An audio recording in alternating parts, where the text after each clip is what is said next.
Wisconsin hockey fans, are you ready to brave the wild? With me, your host, Paladino Joey, or Joey Awajan.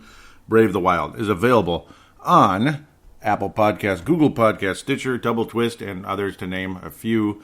Back on board once again today. Happy Thanksgiving to everybody listening. It's my now yearly tradition, starting off my weekly grind of Brave the Wild on every Thanksgiving. As now we'll be doing shows on Thursdays for the foreseeable future up until April or so, depending on the scheduling with the spring cleanups and all that, depending on how things go and the postseason and all that. Yeah, because we just know we're going to make it. Maybe, maybe not. Since the last episode, the Minnesota Wild have played significantly better. We're closer to 500, but still residing in last place. Not nearly as bad as before. Only 12 points behind the St. Louis Blues and a game in hand. So don't forget about that part. Minnesota Wild at this stage, 10 and 11. So getting a little closer.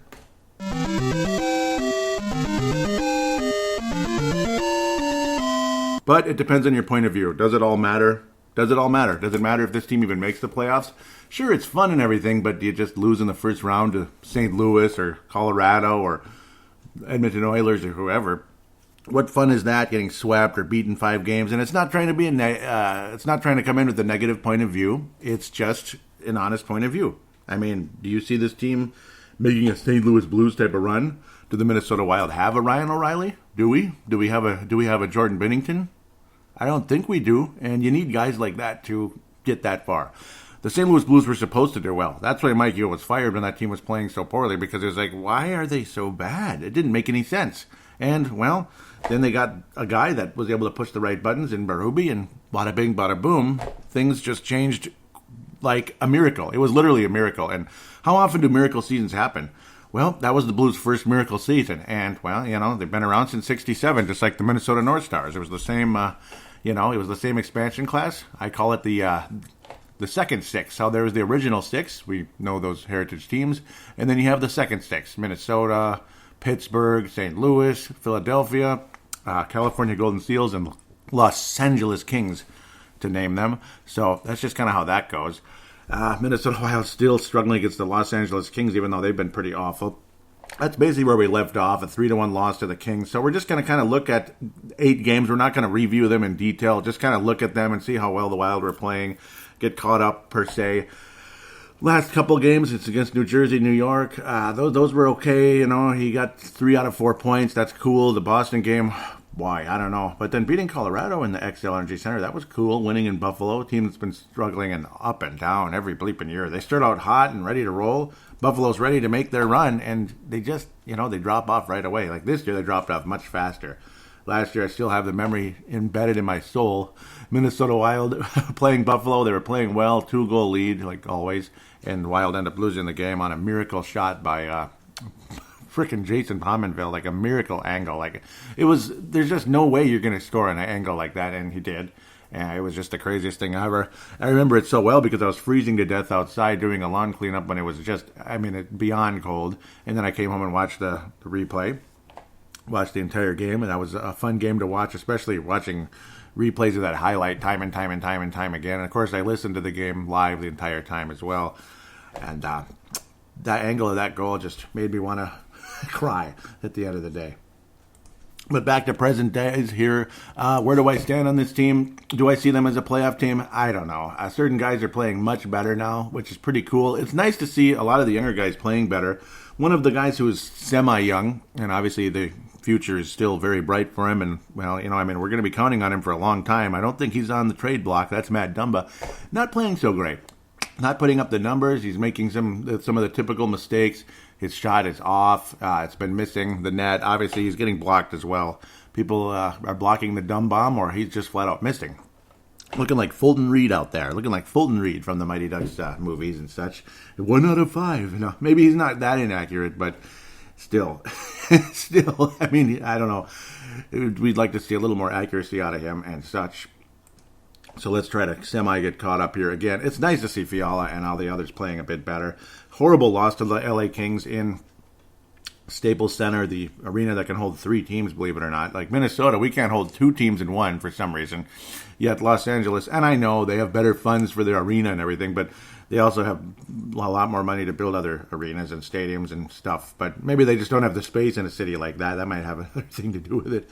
I don't know. It's weird here. Devin Dubnyk's been out with personal reasons for a while, and he's personally not been very good either. Just to sound kind of dorky there, I apologize. The LA Kings made the Wild look awfully dorky. Matt Dumba did get his third goal of the season, putting the shot on net, and it just went in. That was nice. Nobody tipped it or anything. Again, how you're just putting the puck on net. That's how defensemen are. They're slap shot. They're powerful. So that one went unassisted in the game, but at the end of the day, this was an utter disappointment. At this stage, Parise had been struggling mightily. He was way down there, and he's been playing so much better. It's been awesome. You're seeing the same Zach Parise again. He's in double-digit territory already with goals, so pretty impressive renaissance again for the man Zach Parise. Seems like a lot of the older guys, that's just how it goes. Jonathan Quick looked like Jonathan Quick, and since then he's been back to the crappy Jonathan Quick that he's been the last year and a half.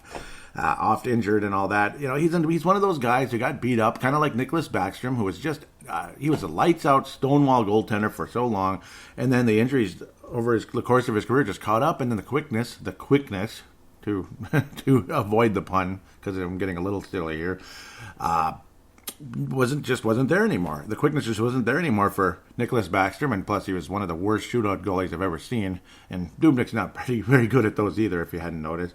But Jonathan Quick, yeah, definitely had dropped off the last year and a half. You thought Jonathan Quick's in that. It's going to be 4-3 Minnesota, 5-3 Minnesota. We'll be fine. Maybe Dubnyk will keep it down to 2. And no, the Wild don't score for crap on Jonathan Quick, and the LA Kings wind up at 3, and that's just all she wrote. I don't know. Again, that's a few weeks ago, so we'll keep moving. That was on the 12th of November. Happy Veterans Day again to those of you. I believe I mentioned that on the last show. After a very impressive victory over the Arizona Coyotes. That was fun. Yeah, I recorded it on that Tuesday night. That was the last episode, November the 12th. Arizona Coyotes, again, come to Xcel Energy Center this time. The Wild actually win in Arizona. That was on the last episode. And Zach Parise winds up getting a couple points. The Wild actually beat Arizona, yet the highlight photo of the game shows the Arizona Coyotes celebrating. Okay, that makes sense. The Wild win, but the Coyotes are the ones on the... Yeah, that's adorable. Minnesota, though, again, climbing closer and closer to 500 at this stage. We're just piling up the overtime losses, but not the regular losses. The Wild actually, it's just overtime losses. So we're picking up points during the course of these home games and road games, mostly road because that's all we get pretty much. Kevin Fiala added his 4th goal of the season. That was awesome. That line of Koivu, Fiala, Parise has been playing freaking awesome. I wouldn't break that up for anything. And the third line, the checking line as we like to call it, Yul Eriksson-Ek, or is it Joel Eriksson-Ek, pardon me. A lot of people still call him Joel. Joel, yeah, Yul Eriksson-Ek, Jordan Greenway, and of course Luke Cunnin. That's been a wonderful group. You don't want to break them up either. They've all been playing well together, good chemistry. The Koivu Zuccarello line, I guess you could call it I just called it Koivu.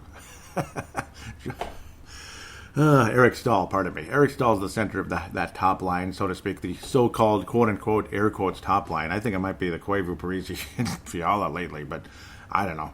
The de facto top line. There they have their big moments, and then they have their not-so-great moments. They're kind of hot and cold. Their defense is weird. Eric Stahl is inconsistent. When he's good, he's so freaking good. And when he's not good, he's slow. He's like a statue. He never... His back check is like non-existent sometimes, and it makes you feel like you're just like, when can we trade him to the Boston Bruins?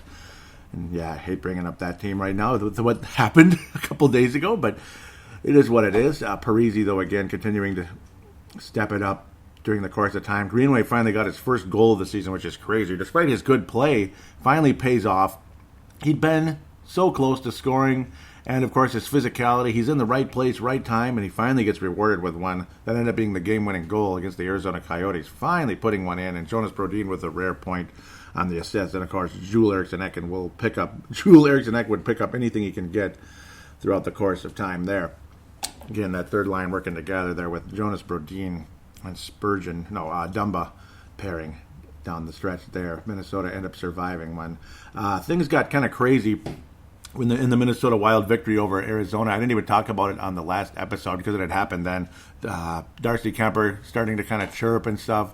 Things kind of getting in his head, and the Minnesota Wild took advantage. And really, since then, the Wild have been a different club. And Arizona's not doing quite as good, even though Darcy Kemper's been absolutely awesome throughout the entire season. We'll be talking about the Arizona Coyotes again coming up in the game previews. 3 games to preview coming up not so long from now. Minnesota hosts the almost Eastern Conference champion Carolina Hurricanes. They're still hanging into the playoff picture, and good for them. They've been wonderful. Dougie Hamilton's been leading that club in a nice way. He's been a strong player for them. Of course, traded from the Calgary Flames for Lindholm, Mattias Lindholm there to the Flames, who had a ton of success last year. This year, not so much, though they're still in the playoff picture. James Reimer stopped 32 out of 35 shots. He's a decent goaltender. I think their goaltending situation in Carolina is adequate, but not great. Reimer's like middle of the road. He's not anybody you get too excited about. All the young up-and-coming stars, and you got Eric Halla, who had that awful knee injury last year.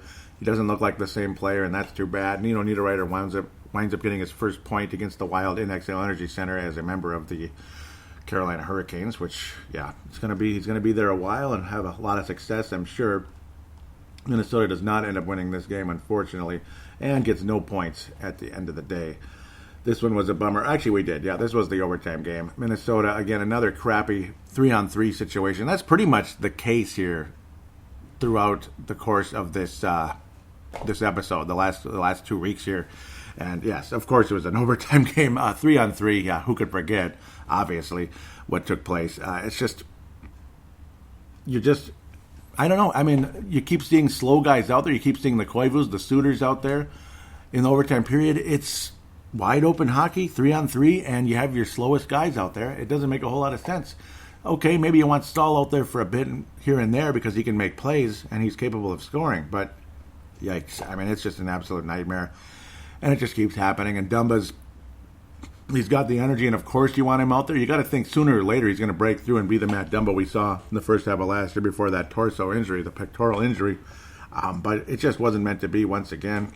Carson Soucy did score his first career NHL goal. Zach Parise got a short-hander. That was cool. A couple of guys just dying for points. I mean, please give me points. Victor Rask and Carson Soucy hook it up there. Carson Soucy, his first NHL goal. Nice quick release and a nice little quick slide there. Sliding the puck over to Carson Soucy from Victor Rask. Well-timed, well-placed. I like it. It's a good play. Hopefully you can get a little more of that out of Victor Rask. And he's at least an okay fourth-line center for $4 million a year, which is a bit expensive for a fourth-line center. But hey, it's a great trade. It was a great trade. Well, Victor Rask did get a point, just like Nino Niederreiter. So Victor won, Nino won, I guess. They each got a point in the game. That's great. The trade's equal. It's equal. It's an equal trade. Yeah, sure it is. But no, Carson Soucy, nice quick release on the shot there and was able to put it in off of that delivery from Victor Rask.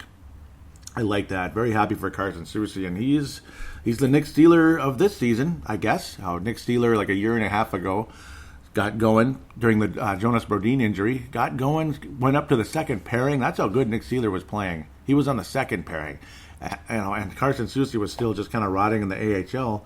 Now, poor Nick Steeler's been rotting in the press box ever since. Just 4 games on the season for Nick Steeler. Of course, they play the same position, the left shot defenseman, and they're going to be on the third pairing 99% of the time. Maybe once in a blue moon, they'll go up to the second pairing due to injury or just a situation, whatever it is. But Soucy, he's been ever solid. He's been a plus player all season, and I can't complain about Carson Soucy. Nobody's perfect, obviously, and he's not a kind of guy who's like, wow, Carson Soucy, he's going to be one of the pillars of the future of this team. He is one of the integral pieces, one of the core pieces of the franchise looking forward. No, he's not, but he's a steadying influence in that on that third pairing, and doesn't make mistakes, and I'm happy for him. And he's won a national. Oh, actually, he lost. Duluth went to 3 national championship games, lost 1, and then won the last 2. Believe it or not, Carson Soucy actually lost. Unfortunately, it's Nick Swaney that has 2 national championships compared to Carson Soucy, who only made it and lost. Unfortunately, in his case, but I don't know. It was a fun night. I was happy for Carson Soucy and what he brings to Minnesota. But well, I'll just kind of keep moving forward from there. It was a fun night for him, of course, frustrating loss. A very fun night, though, on the 19th of November. Minnesota ends up going right past the Buffalo Sabres. Wow, I mean, Zach Parise, a couple goals in this one. Just unbelievable. He's a guy who went from like nothing to 11 goals before you knew it. I mean, he's been just unbelievable. He looks like Zach Parise again. And again, it's just one of those older guys, like how Matt Cullen would start slow. Eric Stahl this year started slow. Other old players in the league, they always seem to start slow, and then once they get going, boom. I mean, even Chris Carter of the Vikings always seemed to start slow. Minnesota Viking wide receiver, of course, back in the day, would always start really slow, and then he'd just take off, and then he was Chris Carter again. And that's kind of what Zach Parise's been this year on the power play, and also even working with Ulrich and Eck, which is an interesting situation there. Of course, you know how things pop up, and guys stay on, other guys go off, this and that. Maybe it was in the middle of a change, and then there you go. Joel Eriksson Ek winding up with a 6th assist, and he's been picking up the points slowly but surely. Of course, not really scoring goals a whole lot. It's Joel Eriksson Ek, but he'll wind up with assists here and there. He's got the skill, and he's extremely frustrating to play against. That's what's been going on. He really gets into people under people's skin, and that's the good part. He really got into Jack Eichel in this game. Again, Jack Eichel, one of the franchise players for the Buffalo Sabres, really got him going. And that was cool, because you want to consider Jack Eichel versus Joel Eriksson Ek. Most people would say, well, that's like, that's like comparing a $20 bill to a quarter, which, I don't know, maybe that's a little too harsh, but because I think Joel Eriksson Ek still has a nice future in the league. But the fact that he's getting under people's skin is helpful. And it's not like he's Matt Cook trying to injure people, sticking his knee out and causing, knee sprains and God knows what else. It's nothing like that. He's just frustrating players. They're not able to have the freedom they want. Joel Eriksson Ek is just a glue defensive player out there. He's as good of a defensive center as you'll get, basically, especially for someone at his youth. Absolutely fantastic. So it's nice to see him picking up points as well. Again, Parise on the power play there. Ryan Suter's been red hot as well. 7 points in the last 5 games overall. Kevin Fiala just continuing to pick up points on this Parise line. Parise, Koivu, Fiala line. It's been wonderful. It's been a wonderful group, and I don't want to see them broke up. Zucker wound up getting an empty netter down the stretch. Stahl and Koivu working together. Interesting group there, but it's an empty net situation. Minnesota getting the job done and beating Buffalo 4-1. That was pretty cool. And Alex Stalock continuing to be fantastic in net. I've barely even talked about him. Generally speaking, he's been fantastic, and then he had games like Boston where he was good the entire game and just got screwed at the end. It's like you got to make the stops, but still, he just, I don't know, everything just collapsed in front of him, and it's like, what the hell can you do? So that was beyond frustrating for Alex Stalock, the 32-year-old goaltender of Minnesota. Again, just in net pretty much every night here. You finally get to see Kaapo Kähkönen in net coming up here, the most recent game, but we're not quite there yet. His second NHL game and his first NHL win. Makar, my goodness, he's fantastic. Of course, remember last year he played in the national championship game. They ended up losing to Duluth. It is what it is. There, that Massachusetts there, but UMass Lowell. But winds up being a phenomenal defensive player. Gets or defenseman, pardon me. Gets a couple goals in the game. He's just got the skill. He's got what it takes. He's got the release. He's got everything. He's good at everything basically. And it was funny. Mr. Boudreau during the post-game press conference is saying, I'd like to be his agent. He's going to make a lot of money. There was got a couple chuckles there. That was fun. Zuccarello, a guy who's been fairly invisible. He'll pick up assists here and there, winds up with his 4th goal this season. And Jordan Greenway, you got to see a lot of that emotion out there. Again, getting rewarded. The whole third line working together on that one. Very cool to see them. Kind of a tic-tac-toe type of goal. Not really, but kind of. As tic-tac-toe as it's going to get for these guys, per se. Working together, winding up with it. The Cunnin, Eck, and Greenway all working together on Greenway's 2nd goal this season. And then Jason Zucker finishes it off midway through the 3rd period. And mostly, though, just a good, solid defensive play in front of Alex Stalock. This team loves Alex Stalock. They work hard for him, and his puck control is excellent. Obviously, Dubnyk is the opposite type of guy, basically. He covers more ground, that's for sure, without having to move around as much. So Stalock's saves look much more dramatic because he has to move more to get there. But hey, he's got that flexibility. And of course, again, his puck handling is fantastic. Alex Stalock has been an underrated goalie in the NHL, and he sure looks like it, though, of course. He does have those stinkers from time to time. Or just unfortunate games like Boston. But hey, an extremely impressive win for Minnesota. This is easily the most impressive win of the year, keeping a high-powered offense like the Colorado Avalanche in check like this. And Minnesota's been awesome at home this year. Like last year, the Wild were horrible at home. We were decent. We were above average on the road, but horrible at home. And that was the problem. This year, well, you can't say we're horrible on the road. We've been adequate. And I mean, it's been like, 1,000 games on the road. And I like how Bill Guerin says it. We can't be complaining about the schedule. I mean, if we're going to come out and whine and bitch about the schedule, we're not going to get anywhere. We're just a bunch of babies, basically.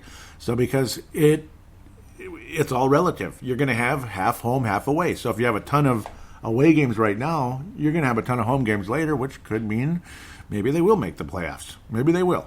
And again, is that a good thing? I don't know, because I want a high draft pick. I really do. I want a high draft pick, but I also want this team to pick the right player, regardless if it's 20th or 2nd in the draft. Pick the right bleeping player. It's Brock Besser or Joel Eriksson Ek. And again, lots of experts like Joel Eriksson Ek more than Brock Besser, though Brock Besser would look real nice in a Wild jersey right now. We all know that. Joel Eriksson Ek looks decent in a Wild jersey as well, of course. Again, and he's as good a defensive player as there is. But Minnesota Wild have been nothing but defensive players forever. I mean, that's the other side of it. As good as Wes Walz was, he was known for his defense. As good as Richard Park was, he wasn't that good, but he was speedy and dangerous. He was known for his defense, and you could go on forever. As good as Koivu, known for his defense. You could go on for 1,000 years about how they're known for their defense, and I'm glad that the Wild have good defensive players. And of course, some games they look like there's no defense whatsoever in front of the net, particularly in just little stretches. Maybe you're awesome the whole game, and then it's kind of like Sharks versus Vegas Golden Knights last season in the playoffs. Yeah, that was harsh. I can't believe there's still 3 games to go. I apologize. This was definitely the biggest one of all last Saturday, and this was a fun game to watch. Minnesota was playing awesome. Alex Stalock was just gorgeous in front of the net, as was Tuukka Rask for the most part, but of course Minnesota was just on their game throughout the entire night. Very happy to enjoy this one. It was a fun night. Victor Rask ends up getting his 2nd goal of the season. This was off his skate. We were afraid that he may have kicked it in, but he didn't. It was just going forward, and there was no forward motion from his skate as if he was kicking it. It just happened that way because he was sliding forward, basically. So a fortunate goal, and that's what you need sometimes to get things going. Alex Stalock ended up facing 39 shots in the game. Absolutely frustrating night at the end of the day, particularly that furious rally by the Boston Bruins, who are by far the best home team in the NHL. They had not lost a regular regulation game at home all season. They had some overtime losses, and hopefully Minnesota was going to force Boston into an overtime loss, but it just wasn't meant to be because the Wild just don't win in overtime. We just don't, and I don't know, we don't have the personnel or what the heck the deal is. Tuukka Rask went from a guy who was getting beat earlier in the game to a guy that was unbeatable down the stretch. Minnesota builds up a 4-2 lead. You feel so good, so happy. And then the final 2 minutes happened, and everything just went downhill. It was penalty after penalty, and 6-on-4. You had the 6-on-4 empty net situation. Boston scores. And, of course, also Brad Marchand's goal with 4 seconds remaining in the second period. That wasn't a good moment either. That got, Minnesota was up 3-1. You felt comfortable, kind of comfortable, not really. And then you give up a goal with 4 seconds remaining. That one hurt as well, but luckily Fiala got the Wild up 4-2. But then David Krecke, Jiminy Christmas. David Krecke just wasted the Wild down the stretch with the extra man and then the power play.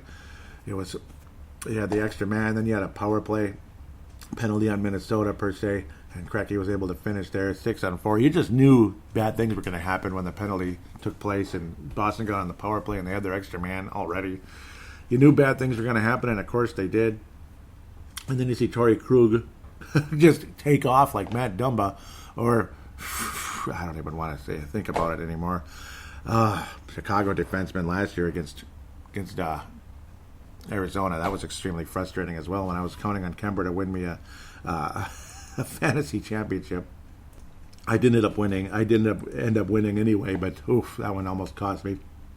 Oh gosh, that was painful. But Torrey Krug just turned on the Jets and exploded to the net for his 3rd goal of the season. Of course, star defenseman for the Boston Bruins, but taking charge there in the moment.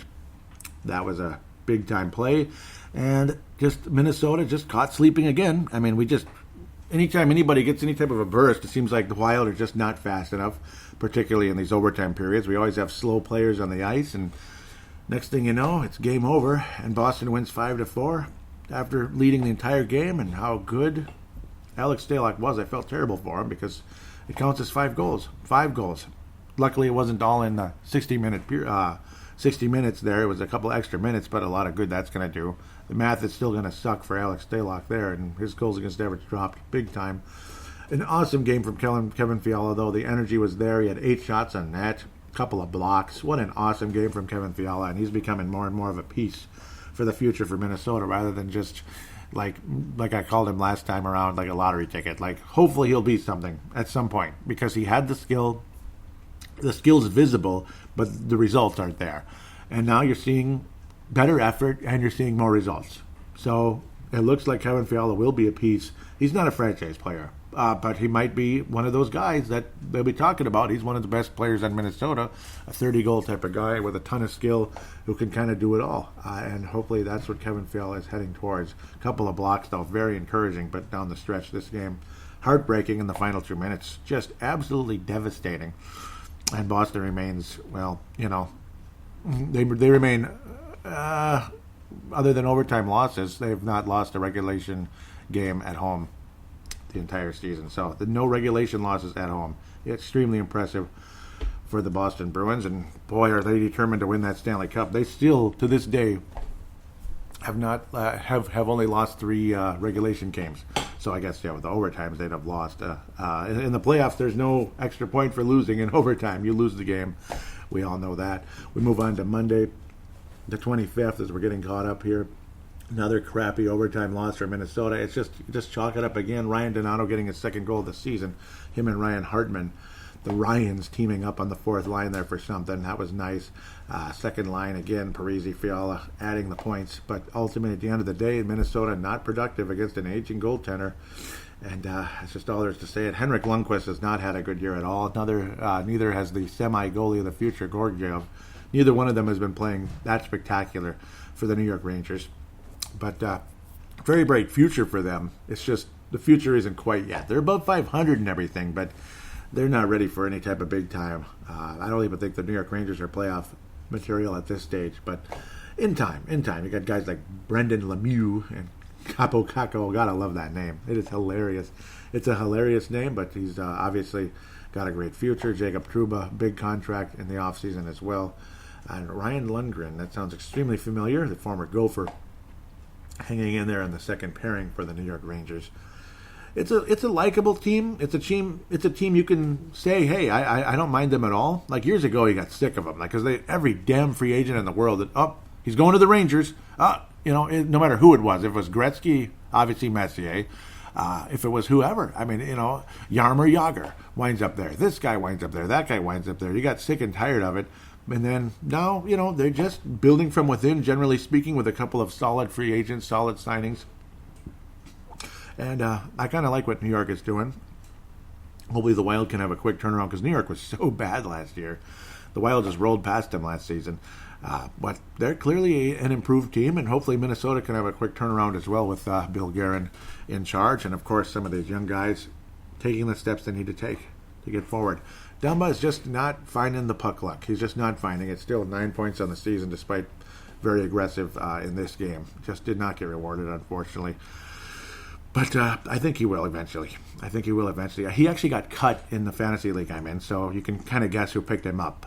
You can kind of guess who picked up Matt Dumba because I have a feeling he's going to pick it up at some point. It's got to happen, right? One of these days it's going to happen. Nice solid win for Minnesota over New Jersey most recently. It was a nice feeling, 3-2 win over Zach Parise's former club. And, of course, you see the number 9 out there. And it's not Zach Parise. Yeah, that's old news. Parise reaching the double digits, 10th goal of the season on the power play. And Kevin Fiala, part of things as well, along with Suter. And against Suter, 7 points in the last 5 games. Very nice production from him. Jack Hughes, the Bovquest, his first career goal. Wayne Simmons was caught in a high stick. At first I thought he might even be offsides a bit, but no, he was crossing the line before the puck. So that's okay, but it was a high stick, and the NHL knew it. They still called it a good goal. Of course, again, Wayne Simmons bringing the puck down with the stick, feeding Jack Hughes, who ultimately filled got it to Jesper Bovquist for his first career goal. He looked happy, he looked thrilled. You didn't want to ruin his parade. You didn't want to rain on his parade for his first career goal and everything, but it shouldn't have been a goal. And the NHL apologized during the course of the game, but the goal's still there. So the goal's still there. They sent an email, it's like an inter-office email. They sent an email saying, "We're sorry, it was the wrong call." Well, thanks. But luckily Minnesota ends up winning the game, and all is well that ends well, I guess. Man. Jordan Greenway again continuing his stellar play for the most part, getting his third goal in 2 weeks. So it's not spectacular numbers. We get it. Not spectacular, but hey, we'll take it every piece at a time. And if Jordan Greenway can continue to be a factor offensively along with his physical play, his aggressive play, it's going to be pretty exciting. And I felt very happy for Jordan Greenway once again, and Joel Eriksson with his 8th assist on the season. And then Ryan Suter finishes things off down the stretch, getting the third goal, and of course Alex Stalock and good solid defense in front of him. Kaapo Kähkönen, good solid defense in front of him. I don't know why I called him Alex Stalock. Good solid defense in front of him throughout the game. You felt bad for Kaapo Kähkönen on that goal because it shouldn't have counted, but Kähkönen was outstanding throughout the game. He faced 34 shots. He's just a strong overall performance for Kaapo Kähkönen. This is definitely something right here. I think he's an NHL goalie. I do. I don't think there's any doubt about it. It's a matter of, is it just, you get off to the nice start and then reality sets in? We all know how that can happen, and he did not have a good start. His first NHL game was not good, so there's always that. But then you have games like this against a team with some offensive firepower. They have some. They don't have a whole lot yet. But there's, in the next couple of years, watch out. If these guys pan out, holy crap. They've got a ton of talent over there, including Adam Hall, who might wind up with the Edmonton Oilers again. Some people hope that happens, but Taylor Hall, I keep calling him Adam Hall. Taylor Hall winds up with the Edmonton Oilers again someday. Some people were hoping that might be the perfect fit there, going back to the Oilers, but we'll see. Kaapo Kähkönen, though, a very strong game for his first NHL win. Again, facing 34 shots and stopping 32, and one of them shouldn't have counted anyway, so you do the math there. It would be 33 saves. His save percentage is about 95 and up, 96 probably, actually. Very, very encouraging. And then he most recently have a not-so-good game for his counterpart there in the AHL. Oh, man. Matt Robson. Oof. He gave up 7 goals most recently. We'll talk about that in segment number 2. I couldn't believe it. 7 goals. So I guess, Capo, you're the goalie of the future for now. I guess. No, I don't think that's... Matt Robson's going to have a bad game. And, of course, it just is what it is. So we'll talk about that later. But Kähkönen, overall, nice, solid start. He looked confident. He looked calm. He looked ready to roll. And that's the take on him. He's a confident guy who's ready to go. He's not nervous at all. He might have been nervous in his first game, but I wouldn't have been surprised. But this wasn't his first game, and he stood strong throughout the day. So very happy to see Kaapo Kähkönen with an encouraging start there. And I think the future is very much, I think the future is almost now. It's getting to that point because obviously Devan Dubnyk, I think he needs a change of scenery. I do. He'll play better on a different team, I think. I don't think he's as happy here as he'd like to say. And it's nothing personal against anybody. It's just sometimes it's time to move on, especially a goaltender when things get in your head and the frustration and all that. And, of course, maybe he has lost a step. Maybe you can get a team in front of him that's better defensively, better overall. They just control the puck more, much more puck control, puck possession per se. A team like a Boston, maybe he could go there and be the backup. But, no, he won't play for Boston. They're good there. But a team like Toronto, a team like Calgary, who's not as stable, but they score goals. Like Calgary scores goals, so maybe Devan Dubnyk can take off there, or even the Edmonton Oilers, God forbid. How funny would that be if he wound up back with Edmonton? But with that said, let's pass out the awards since the last show. Again, getting caught up here, so apologize if it got a little bit long. It is what it is, and it's a Thanksgiving show. I hope you're enjoying every minute of it as much as I am. I always love doing the Thanksgiving Brave the Wild episode. Even though there's a bit of catching up to do, which isn't always the best thing. At times it can drag on sometimes catching up. But the general play of the team has been improved, obviously. Kevin Fiala's now at 11 points on the season. Jason Zucker, 16. Ryan Suter, 16. Zach Parise is up to 10 points now. He's still got a lot of minuses because of the awful start to the season. Luke Cunning's a minus 13, just snake bit earlier in the year. But for Fiala to get up to 11 recently and Parise to explode, I think those two guys are going to bring home the Mike Modano Award. Mike Modano / Neil Broughton Award since the last episode. It's got to be Parise and Fiala working together on that second line. And Koivu's been very strong. He's at 11 points as well. They're not great numbers. It's like, okay, you might get 40 points or 45 points by the end of the year. But, hey, Kevin Fiala, that's a building block for him. Parise is probably going to get more than that. He could probably get up to 55 to 65 and hopefully 25 to 30 goals on the season. Dumba's just, he's struggling.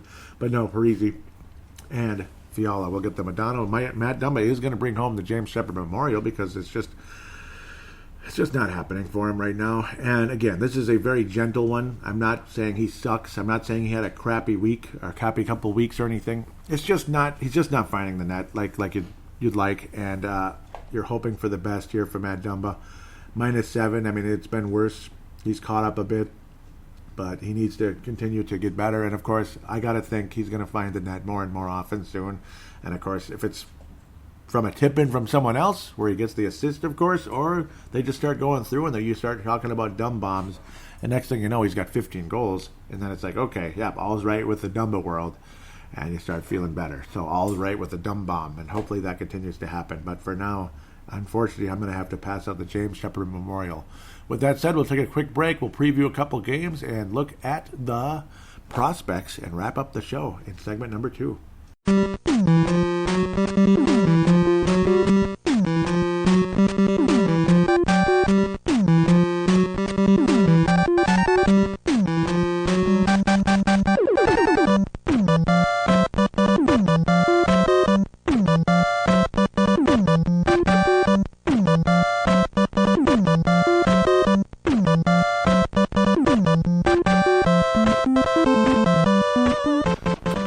We are back here on Brave the Wild, segment number 2. Let's look at 3 games and then, of course, look at the prospects and call it a show and wish all of you a happy Thanksgiving.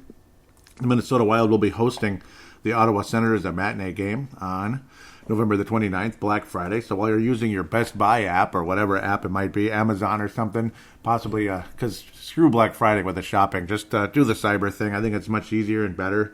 Minnesota Wild hosting the Ottawa Senators, who are slightly better, but still 7th place. Hockey's weird. Like, you're almost 500, but you're last place, like the Wild and the Ottawa Senators. Anders Nilsson is leading the way there, the former, in net anyway, the former Vancouver Canuck, who used to pair with the other guy. I don't even want to get into it right now. Craig Anderson's still there. He's been there forever. Of course, he used to pair with Andrew Hammond, who's, of course, left the Wild organization after only 1 year with Iowa. Unfortunately, never got to suit up for the Minnesota Wild, at least not in an actual game. Boy, it's a talented team in some ways and not others. They got some good youth there, Brady Tkachuk and others. Anthony Duclair has got 15 points in the season. Jean-Gabriel Pageau has 19 points. He's a plus 17 on the season. He's standing out above everybody on the Ottawa Senators. What an awesome start to him, to his season. 13 goals in the season. Again, a plus 17 with the Ottawa Senators. Holy crap, that's pretty damn good. So good for him. Jean-Gabriel Pageau. I don't even know if I'm saying it right. And he's actually from Ottawa. He was only a 4th-round pick years ago in 2011, but he is off to a blazing start after, he's just been adequate. He's been about what a 4th-round pick is. 3rd, 4th line kind of guy throughout his career, but he's been insane this year. So good for him. Sometimes guys get off to good starts, and then you just kind of go from there. It kind of catches up. We'll see what happens. Maybe he's breaking through. So good luck to him. But there's pieces on this team. It's not even that. And there's Tyler Ennis. 11 points on the year for Tyler Ennis, the former Wild player who basically had 11 points the whole damn season. And Buffalo Sabre, who had a lot of talent in the past, about a 45, 50-point guy. And then the concussions took over, and, it's just kind of all she wrote. So up and down career for Tyler Ennis, to say the least. But good start to his season. He's just been better everywhere but here, I guess. And, of course, originally with Buffalo. Everywhere but Minnesota, Tyler Ennis has been better. He is a -8, though. But, again, what an amazing start for, Jean-Gabriel there. Oof, what an amazing start to the season. Plus 17 on a team that's, everybody else is minus pretty much. He has always pluses here and there, but it's nothing great. Like +3, So it's a team that's in flux. They're in rebuilding. Craig Anderson's been there forever. He's below average now, unfortunately, as good as he was years ago. Anders Nielsen, the former again. He's just it's just a couple of Band-Aid goaltenders at this stage. Just like when you think maybe a Stalock and whoever, that type of thing, and then a goalie of the future, possibly a Kaapo Kähkönen or Matt Robson, that type of thing. But I don't know. The Minnesota Wild need to take care of business against this team. The Wild have been very good at home. Power play is 31st in the league for the Ottawa Senators. They're decent in the goals, though. Goals category, they're in the upper echelon. Goals against. Their goaltending has been adequate. Their defense is solid. It's mostly Nielsen, though, more so than Craig Anderson. Their goaltending has been good enough, that type of thing. Their penalty kill is 11th in the league. But I don't know. Minnesota should win this game. I'm sure Alex Stalock will be a net. I don't think Kaapo Kähkönen is going to be a net again. Oh, say that correctly 3 times in a row, and you get the prize, I think. Kaapo Kähkönen. Okay, I guess I got the prize. Sorry, I'm stupid here. I'm in a weird mood. Can you tell? I'm in a really weird mood. But it's Thanksgiving Day, and I'm talking hockey. I'm very excited to be back talking hockey and back on the regular schedule again. Minnesota Wild does need to take care of business against the Ottawa Senators. These matinee games historically have been horrible for Minnesota. So if it goes historically, the way things go, it's going to be like a 4-2 loss, empty net goal for Ottawa. Ottawa beats the Wild 4-2. But just the way the Wild have been playing compared to with Ottawa, just as mediocre as ever. The way the Wild played at home especially. Like last year, I would have picked Ottawa to beat the Wild, I think, because just what the hell. But I like the way the Wild are playing at home, and their momentum's on a positive turn. I'm going to pick the Wild to win 3-1. 3-1, maybe 3-2 over the Ottawa Senators. The most likely guy to score in this one, got to go with the hot hand. It's going to be Zach Parise. I think he's going to score against the Ottawa Senators at the end of the day. I want to go with Dumba, but we'll go with Dumba at some point later on here. But I do believe that Zach Parise scores against the Ottawa Senators for his 11th goal of the season, and all that. Minnesota wins 3-1, 3-2. Let's go with 3-1, and Alex Stalock puts in a masterful effort against a team that doesn't score a whole lot. I mean, only 66 goals on the season. I was going to say, they're 12th in goals for? No, of course I was looking at the wrong category. And that's an understatement. The Dallas Stars coming up here as we head into December. Yep, we get to turn the calendar here. We get to turn the page. 2019 is going into the final month of the year. Minnesota Wild host the Dallas Stars Sunday afternoon, so another matinee. Oh, boy. Another matinee as we're already wrapping up the Thanksgiving weekend. I'm just sick thinking about how quick that's going to go. I don't want to go back to work. I hate this. It's too fast, always. It always is. Look at me complaining. Dallas Stars, they score goals. They score goals, and they have good, strong goaltending. They're a completely good team. They started off the season terribly, but they are right about where a lot of us thought. They are who we thought they were. Second in the Central. They're actually ahead of Colorado right now, which is amazing. St. Louis is winning the division. Blah, blah, blah, blah, blah. Big surprise. Penalty kill 5th in the league, just like they were in the North Star days. They're kind of like what we wish the North Stars were in general. The power play's not been that great, but they score goals full strength. And again, their goaltending's been extremely strong. Anton Khudobin, I mean, you could look at the NHL and find a bajillion former Wild goaltenders one way or another if they were just a prospect who barely made the NHL roster here and there, or if they never got to the NHL roster, or if they were on the Wild for 2 or 3 years, 5 years, like a Darcy Kemper here and there, up and down. Joe Pavelski, with only 5 goals in the season. He's off to a slower start, but he's an aging guy. He's been picking up a little bit. Corey Perry's definitely an older guy. I mean, talk about a team signing older players. Rudolov would have been in and out of the NHL, going back to Russia, coming back to the U.S., going back to Russia for different teams here and there. He's been wonderful for Dallas since coming back to the NHL, and he's been at Dallas the whole time. Tyler Seguin, 21 points, leading the way again, the top playmaker for the Stars, but certainly not the top goal scorer. It's been Rube Hintz.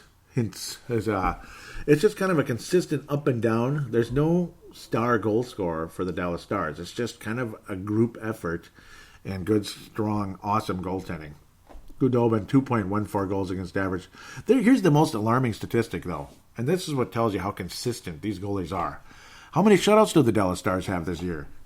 0. That's crazy. Goaltending is unbelievable in Dallas. 9-5 for Ben Bishop, 2.24. He was oft injured in the past in his days with the Lightning and such. But since coming to the Stars, his first year was meh. But ever since then, he's been an elite goalie. Save percentage just under 93. Anton Khudobin's save percentage is at 93. And again, 0 shutouts for the Dallas Stars. Yet, wow, the goaltending is just amazing. It's consistency. It's not this up and down. He's got 3 shutouts, but his goals against average is like 2.8.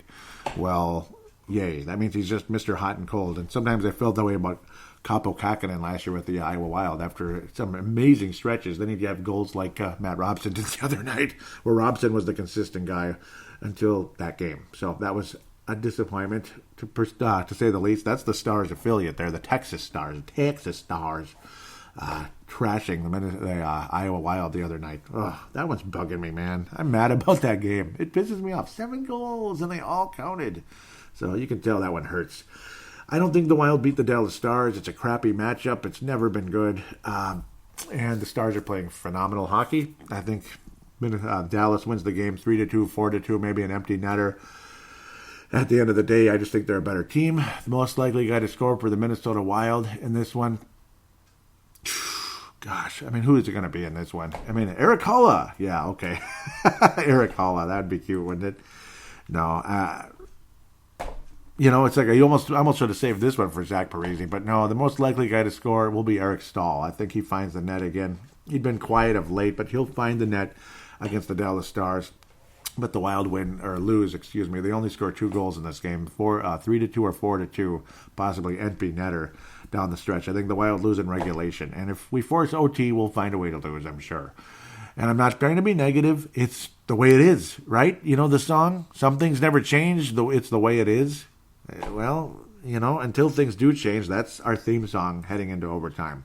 I'm sorry, but I've got to be honest. I've got to be honest, and I don't want to be. I hate it, but it's, some things never change. It's the way it is. It's the Florida Panthers coming up. Oh, boy. Let's watch out for those Panthers. I'm not too excited about playing them. The Florida two-step. Oh, boy. These almost never work out. Almost never. The funny part is, even when Florida stunk, we'd find a way to lose to the Panthers, like we always do, and then we'd beat Tampa or put in the game of our life, like we'd lose 2-1 or something. We'd put 40 shots on net, but we'd lose 2-1, or we'd win 2-0, something like that. Vasilevsky gives up a goal late or something. Wild end up winning 2-0 over Tampa, something like that last year. Pretty crazy. Tickets are cheap down there, aren't they? Wow, they're cheap. Everything's cheap in Florida, isn't it? Everything, except maybe eventually, I don't know, like other things. I don't know, like going to a bar or something probably costs like $1 billion. It probably does. I don't even want to know. But Minnesota 1-1 now. You defeat the Ottawa Senators. You lose to the Stars. Sergei Bobrovsky, people are saying he's doing a good job in Florida. Is he, though? Is he doing a good job in Florida? I don't think he is. They're like one of the worst teams in the league in goals against. But they're one of the best teams in the league in scoring. They're third in scoring. They're third in penalty minutes as well. Power play is 7th in the league. Penalty kill is 10th. So the special teams have been awesome in Florida. Definitely in the top third. They're second place in the Atlantic Division, but not a good record. 12-8-5.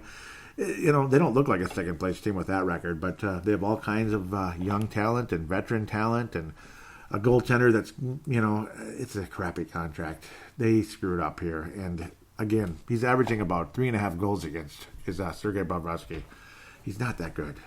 Can we say that openly? He's not that good. And neither is somebody called Monta Menbolt. He's not that good either. Bobrovsky's got a shutout, though. Yeah, but his save percentage is 88. It's not the 80s. See, in the 1980s, when hockey was more wide open and guys scored like crazy and scores were 7-5, 7-4, blah, blah, blah, Bobrovsky's decent. This is like Grant Fuhrer here, right? He's a good goalie. Yeah, but not in this day and age. 3.48 is awful. It's awful. You need to be at least 2.6 or something to be considered halfway decent. 3.48, 3.5 basically. He's lost in overtime 4 times as well. Yet he's 9-6 because the team in front of him is scoring. That's the difference. You got Huberdeau, you got Barkov, you got Dadonov. I mean, everybody's scoring. You got double-digit goals for Huberdeau, Dadonov. Brett Conley's actually leading in goal scoring. 19 points on the season for him. Mike Hoffman, the former Senator, Aaron Ekblad, pardon me, he's been a solid player for years. Vincent Trocheck, the veteran, he's been oft injured just like he was last year. God, couldn't stay healthy for his life. Brian Boyle, oh yeah, former Montreal Canadian, who's had his been a nice solid fourth line player there who can score, kind of a third, fourth line bottom six guy who can score. But they have scores. Their goaltending stinks, but they score. They're kind of like that. And of course, you have Joel Quenneville as coach for a long time. I do think Florida's got a nice, solid future. They're actually ahead of Toronto, who, yes, they fired Mike Babcock. Everybody's talked about it. Mike Babcock is the meanest coach ever. He sucks. He's an asshole. Everyone hates him. He's the Paul Fenton of coaches. I guess he is. From some of the stuff that's going around, I guess he kind of is. So, I don't know. And then there was a time, see, it's like Mike Babcock's going to Toronto. He's like the best coach in the NHL. And then, see, that's what people were saying when he left Detroit. Now people are saying, well, he only won one Stanley Cup with Detroit. What the hell? With all those talented players, that they had back then in the early half of the 2000s into the late early 2000s into the, before the 2010s, whatever. Yeah, well, they only won a single Stanley Cup there with, Zetterberg and such. Well, yeah. Yeah, it's funny, though, how people turn on a guy that quickly, or that much, anyway. I mean, leaving Detroit, you thought he was the greatest coach of all time. You thought he was better than Scotty Bowman. And then he leaves Toronto, and you think he's, you think Mike Yeo is like 10 times better than him. That type of thing. So, I don't know. Like, at least Mike Yeo treats people like human beings. Babcock treats people like machines. He's an asshole. I don't know. At his price tag, I don't think a whole lot of people are going to sign him anytime soon. They're going to want to bring him in and hire him. Who knows? Maybe it'll be Detroit. Maybe Detroit will bring him back. Probably not. Probably not. But Florida, the goals are happening, and they're winning games. Their goaltending stinks. Again, this contract, after drafting, the hottest goaltender in the draft, the top goaltender in the draft, you sign this guy to a contract that never ends. I don't know. Good luck trading him, especially if he's putting up numbers like this. Oh, Florida, you're going to have a very expensive backup goalie, I think, in a couple of years, because Bob has not been good. Sergei Bob has not been a good goaltender for Florida. And it's not like the defense in front of him has been that bad, has been that good either. It's just been an offensive-minded team, and Florida is all over the place, aren't they? They're just, it seems like a couple of years ago, it seems like 2 years ago, they were the kind of team that would beat you 2-1, or, they'd score like 5 goals in like 2 weeks. Now they're scoring like 5 goals a game. It's like, what the hell? It's all over the place in Florida. And of course, guys get hurt, and it's up and down, and a different coach, and blah, blah, blah. But again, it's not like Quenneville's a bad defensive coach. I mean, Chicago has always been a solid defensive team during his days there. But again, their offense was sick. And of course, it's going to be when you have guys like Kane and Taves and others along the way. So, I don't know. Minnesota's not going to beat Florida. I think it's going to be like 4-3, 5-4. It's going to be a messy game, but I think Florida's offense, their offensive firepower is just going to be too good for the Wild. They got a lot of young talent and veteran talent. The Wild will score goals, but they will not win the game. It's going to be like 5-4, 4-3. I'm going with like, it might be like 5-3, something like that with an empty netter. I don't know. I keep bringing up the empty net. Let's go with 4-3. I think the Wild defense is going to at least keep it to 4. Yay. And, of course, Stalock or Kakinen, whoever's in net. But Florida's going to beat the Wild, unfortunately. Maybe Bobrovsky will look like Ken Dryden out there, like magically. It's always like that when a goalie's not been doing well, and then they're awesome against us. They just stop everything. They stop 40 shots. The Wild have got all the energy in the world, but nothing's going in. But the Wild will lose to Florida, bottom line, and he'll have a 1-2 week. Heading into next week's show, let's jump in and look at the prospects. Oh, most likely guy to score against Florida will be Matt Dumba. He'll get his 4th goal finally for the about bleeping time, but he will get his 4th goal of the season. I've got a sneaky feeling he's going to score 2 goals in the game. I think whenever Dumba does get his next goal, he's going to get another one. He's going to have a multi-point game at the very least, but I think he gets 2 goals in his next game. So Matt Dumba scores 2 goals against Florida. That's a bold prediction, in my humble opinion. Now let's look at the prospects. As per usual, we jump in with the Iowa Wild. Yes, sir. They've been playing well until that 7-4 loss to the frickin' Texas Stars. Matt Robson's goals against average was about 2.1. until that game, and now it's 2.55. So he's just like decent, run of the mill, well, the average good goaltender in the AHL. This is like an average good. See, there's really good, like 2.1, like Anton Khudobin and Ben Bishop. And then there's average good, like Stalock, Dubnyk, when they're at their when they're playing well. Dubnyk is obviously like Bobrovsky this year so far. Unfortunately, not quite as bad, but he's right around that same number, 2.55. Save percentage dropped about 20%. Well, not 20, about 2%, which is huge in a goaltender. In the goaltender world, a 2% drop is huge.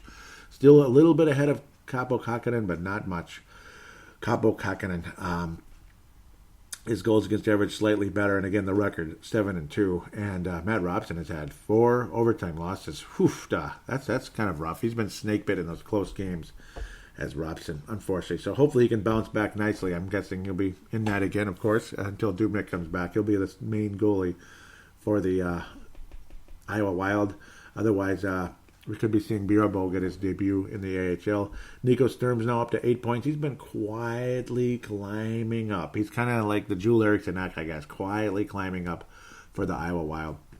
Joel Eriksson Ek had 9 points on the season for Minnesota. Sam Honest, 14 points. Gerald Mayhew is just flat out the leader and best player on the Iowa Wild. But Brennan Menell continues to add points here and there, like a point a game pretty much. He's been on a point a game clip after the slow start. He's at 15 now. He's a +2. So the numbers gradually getting better there. But a lot of minuses at this stage because of that awful game. But Mayhew is a +5. Connor DeWare, who'd been I want to say DeWare, but it's Dewar. He's added his second goal and added an assist this past week after getting his first goal finally a couple of weeks ago. But he's had about 2 points the last week, so good for Connor DeWare. He's kind of starting to chip away now, starting to put some points in, and he's getting some ice time in Iowa. Happy for him. Dmitry Sokolov got in his 5th game recently after been getting scratched forever. Hopefully he can get things going, and it's unfortunate. Belpedio's quieted down again. He's been up and down. Will Biden's been pretty quiet as well. Been pretty quiet. Brandon DeHame added his 3rd goal of the season recently, but he's been relatively quiet as well. It's pretty much just been Mayhew and Menell. It's been the M&Ms there. The M&M, Mayhew, Menell. Nico Sturm chipping in a goal here and there or an assist. He's just kind of like right in the middle there. JT Brown, I don't know. God bless him. He's a good guy and everything, but I don't think he's NHL material. You can see he's not even scoring in the AHL, so need we say more? I don't want to see JT Brown in a Minnesota jersey anytime soon or ever again. God bless him, though. It is what it is. He's an AHL player. God bless him forever. The Burnsville native, coolest guy ever, blah, blah, blah, but I don't think he's an NHL player. Nico Sturm is, but unfortunately he's stuck in Iowa because of Victor Rask, the Victor Rask contract. Otherwise, Nico Sturm would be the 4th-line center for Minnesota at this stage. And he's got a lot of Mikko in him. Mikko and Nico, they're similar, along with Joel Eriksson Ek. So there's like 3 guys that can play a Koivu type of role, be it second to 4th line, basically.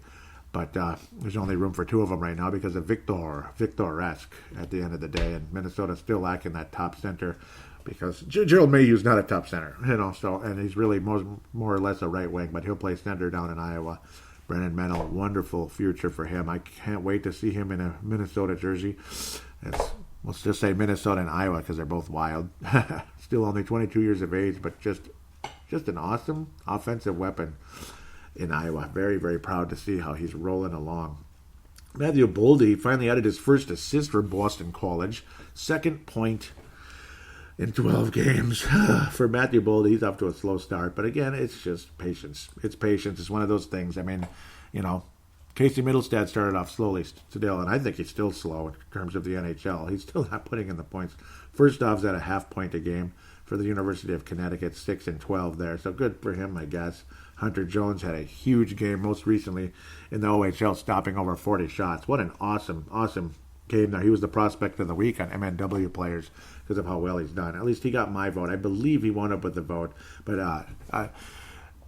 Ivan Ladnia as well, just been unbelievable. Oh, he's, like they were saying, go and dominate the OHL instead of, be adequate in the AHL, maybe struggle a little bit. Go dominate the OHL, because even though he was drafted 2 years ago in 2017, Ivan Ladnia,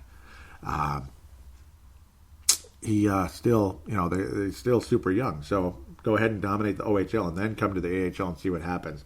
That's the hope there. Oh, boy. Yep. Matvey Guskov, another Russian, of course. He's at about a half point a game for the London Knights as a center. So that's, Marshall Warren, again, Matthew Boldy's teammate. He's got 4 points. He's double Matthew Boldy so far. 2 goals, 2 assists. That's funny. But obviously got a lot of offensive capabilities, as he did with the U.S. team. Nestorenko for the Chilliwack Chiefs. 22 points on the season. That's just a funny name. Lindbergh playing for UMass Amherst of the Hockey East as well.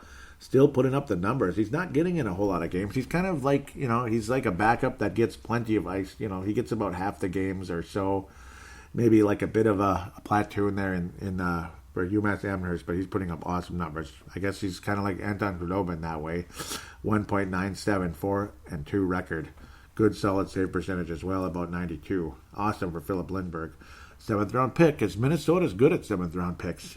Got to be happy with that. Jack McBain, he's getting kind of chipping away. 7 points for Boston College. Everybody plays for Boston College because, everybody plays for Boston College. Kovanov just tearing it up in the for the Montreal Wildcats. Just unbelievable. About 2 points a game now. It went from 1.5 to about 2 points a game. Now he's got 17 goals in 20 games. He's been insane. Absolutely insane. Very happy to have him a part of things. St. Cloud State has been struggling this year. I was talking about them as a national power because they've been a national power every year, but not so much this year. That's why you're seeing an even number, which is actually pretty good considering St. Cloud's not even ranked right now. That's weird.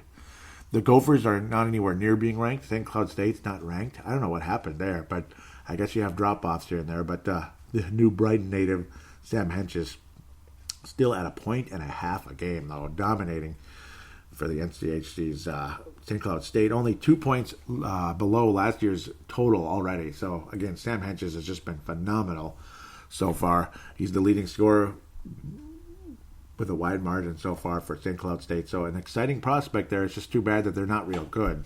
That's unfortunate. Imagine if he was doing that well on a really good team. That's the one thing. But hey, I mean, despite them stinking, I guess, he's still putting up good numbers. So there's that side of it.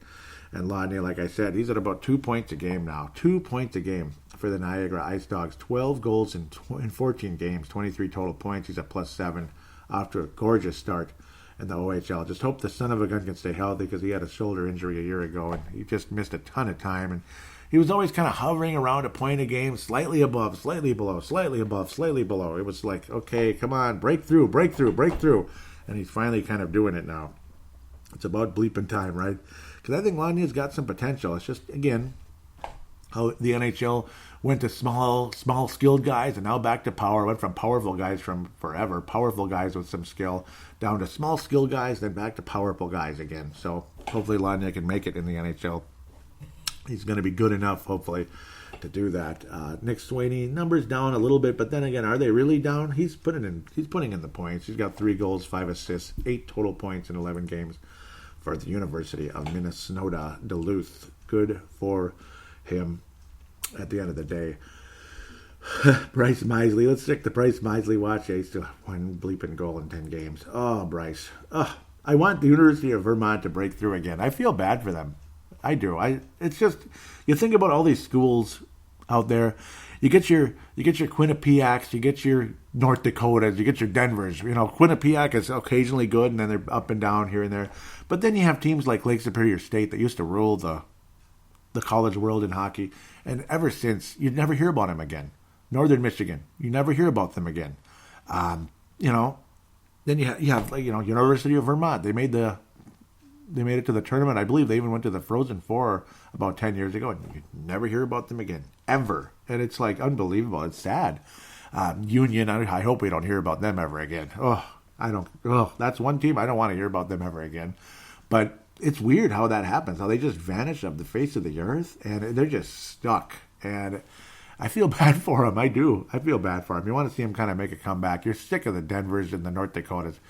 Those of you out there that are like, oh, I'm cheering for Denver or North Dakota. I don't want Quinnipiac to win. Screw that. I'm sick of those teams. I'd rather see Quinnipiac win any day. I'm not cheering for North Dakota. I'm sorry. I don't like that fan base very much. I don't. And God bless you if you're from North or South Dakota and you're Fighting Hawk fan, Fighting Sioux, Fighting Hawk, whatever you want to call him, fan. God bless you. I have nothing against you. I'm just not a fan, okay? I'm not a fan of your program. I'm a bitter, angry Gopher fan, okay? My team's not even close to being ranked, and it sucks, and I don't know. I'm kind of embarrassed right now to even bring that up. Well, Jack Sadek, how quiet he'd been. He got his first point the other day. Now he's at 5. He's got 5 assists, so he's picking it up a bit there, kind of like he did with the Gophers in the ECHL, though. They're the Allen Texas Americans. Jack Sadek now at 5 points, and so it's kind of like an ECHL watch, Allen American watch. The two guys you really want to talk about are Jack Sadek and Nick Boca, the former Gopher and former Michigan Wolverine. Nick Boca's a +3 for that team. He's got 4 assists in 12 games. So both of them right shot defensemen.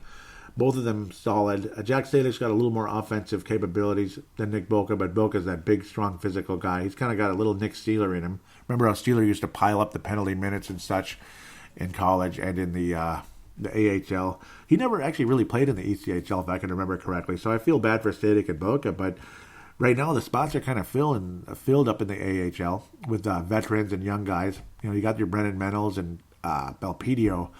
That right shot spot is completely stuffed right now. You're stuck. That's the hard part. Where we were saying that about the left shot before, and now Susie has the golden opportunity and everything.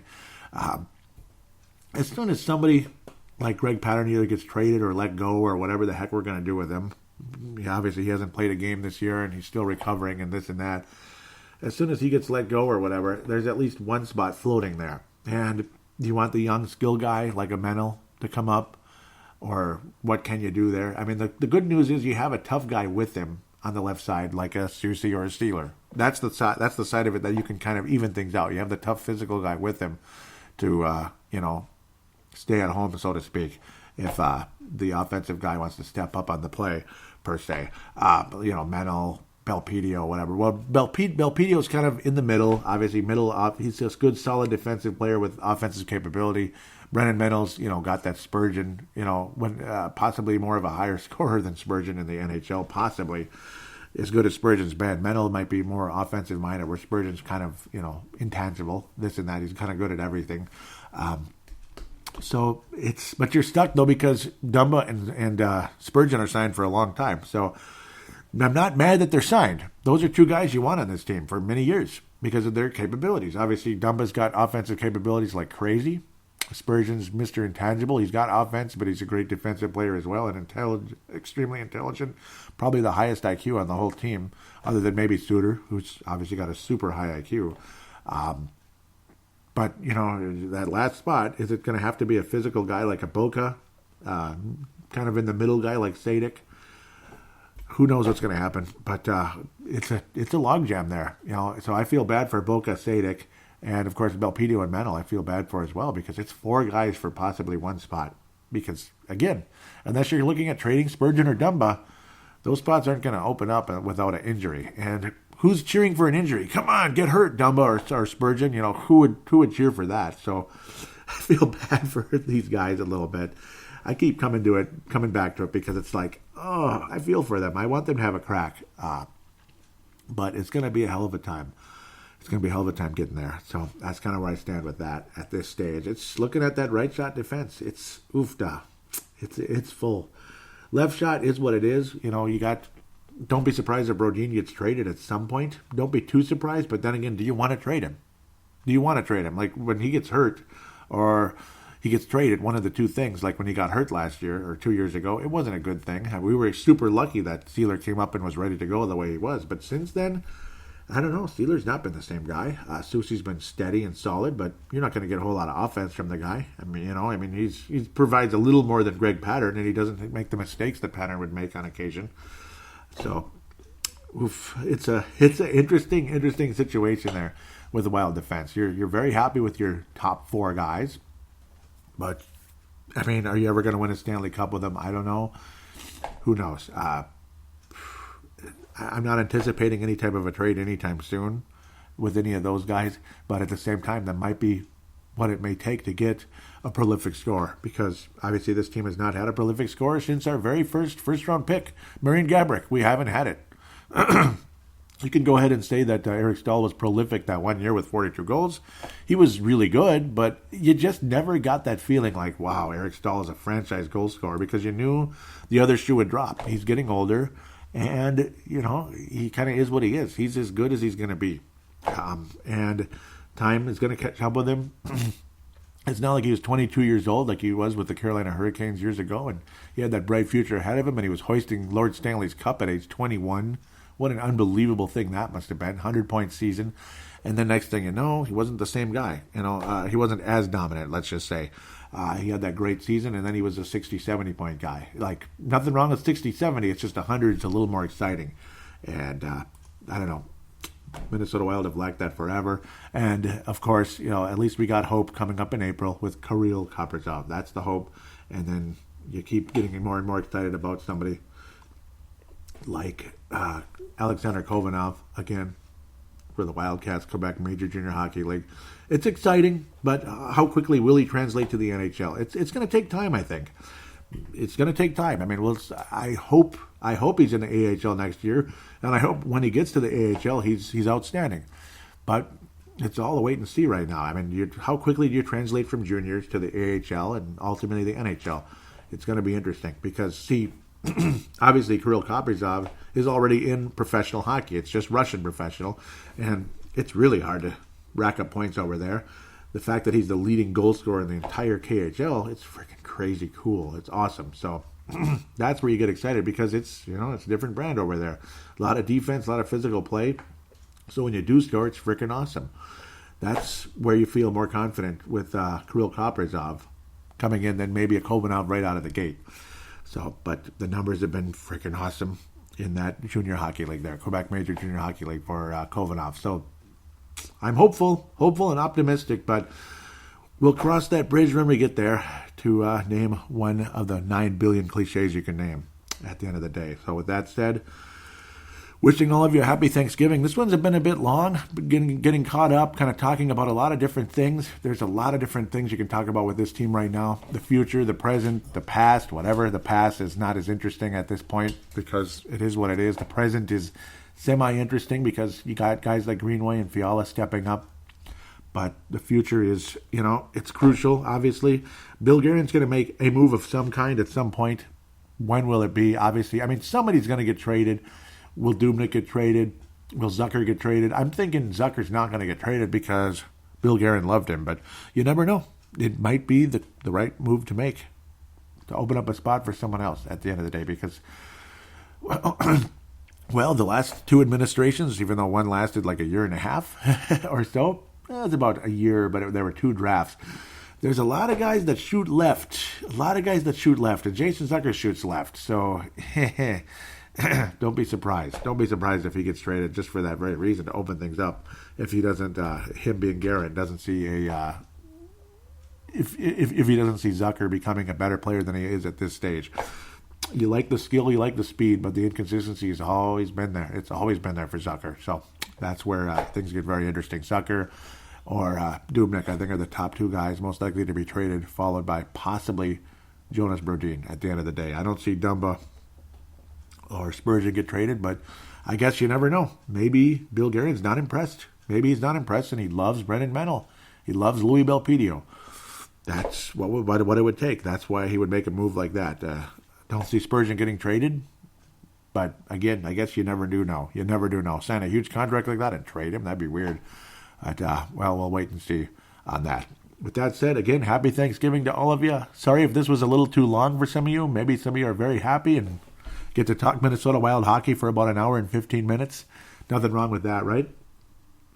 Going to give a couple shout-outs here to MNW Prospects, of course. I'm proud to be an admin of that page. I'm mostly doing the show and bringing the information to you, this and that, talking about the prospects and encouraging you to join that page, MNW Prospects. But I will post on there on occasion as well. I get excited about certain games, certain college players and OHL, AHL. It's exciting to keep up with the prospects. I'm obsessed with it. But on MNW Prospects, they keep up with everything. The NHL roster, AHL, ECHL, OHL, blah, blah, blah, blah, blah. You get the idea. College, juniors, pros, and semi-pro in terms of AHL and ECHL.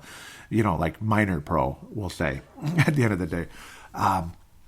So encouraging you to join that and have the conversation. Minnesota Wild Global, always a big shout out to them. Scott Cavendish, kind enough to allow me to post a link to that page, a link on that page to Brave the Wild, to encourage you to listen to the show. And of course, I will constantly encourage you to join that page as well. Pavel Bunet, Justin Back, Merrick Skybaugh, and Max as well joining. MNW Prospects recently, also all parts of Minnesota Wild Global.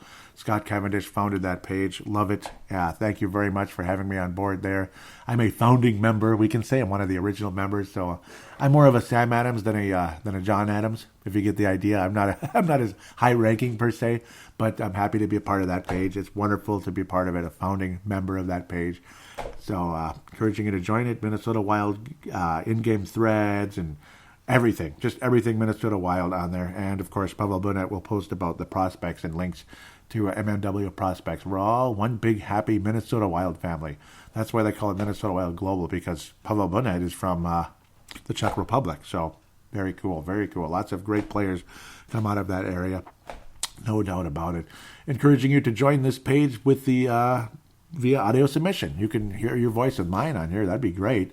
Simply use your smart device. Look for the free voice recording application, often built into your device. It's a built-in application, so to speak. Simply click record, treat it like a phone call, hit stop, save it, and email it to paladinolive@yahoo.com, paladinolive@yahoo.com.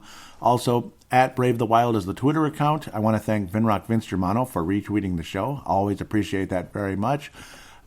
Facebook.com/BraveTheWild.Minnesota is the Facebook page link to the Brave the Wild Facebook page. Please join both of those if you could. Follow the Twitter, like the page, have a conversation with me on there. Always, always, always appreciated. Always appreciated. Links to all these will be in the show description, including the email address and such, and MNW Prospects, that's on there as well. I can't thank you enough. Hope to hear from you soon via the audio submission route. Again, as you email that, as you email your audio submission to me. Can't wait to have you on board for some fan interaction, because the phone lines, we're not going to use those anymore. I'm not sure what's going on, if it exists anymore. In audio submission, there's more freedom anyway, so it's pretty damn cool. With that said, wishing all of you a safe, happy Thanksgiving to those of you here in the United States that are celebrating it today. God bless you, and we'll talk to you next week. Hopefully Minnesota continues in the right direction, and the prospects continue to get better and better, be it Minnesota Wild players that are prospects or across the Great Divide. God bless. We'll talk to you in a week.